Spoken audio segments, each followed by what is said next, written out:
انگریزوں کا ہندوستان کی سرزمین پر یہ پہلا اعلان جنگ تھا۔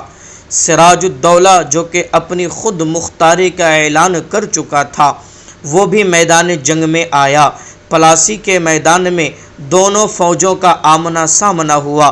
انگریزوں نے جب اپنی فوج کو دیکھا تو انہیں اپنی فوج کی تعداد نواب سراج الدولہ کی فوج کی تعداد سے بہت کم نظر آئی اور انہیں ہارنے کا یقین ہو گیا۔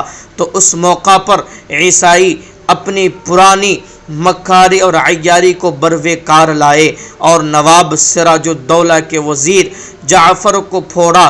جعفر کی غداری کے بعد اب جو جنگ ہوئی اس میں نواب سراج الدولہ بری طرح سے ناکام ہوا اور بنگال میں عیسائیوں انگریزوں کی حکومت قائم ہو گئی۔ بنگال ہندوستان میں عیسائیوں کے سیاسی دور کا پہلا پڑاؤ ہے۔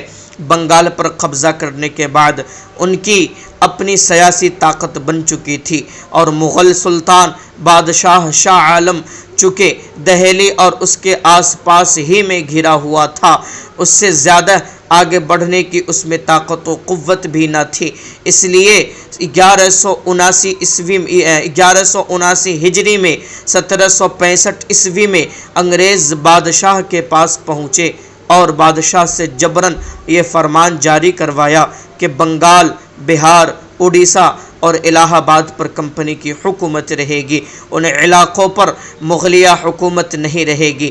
بنگال اور پھر بہار، اڑیسہ اور الہ آباد پر قبضہ کرنے کے بعد انگریزوں نے اپنی پرانی چال لڑاؤ اور حکومت کرو کے پیش نظر دوسرے نوابوں اور راجاؤں کے آپس میں پھوٹ ڈالنا شروع کر دیا۔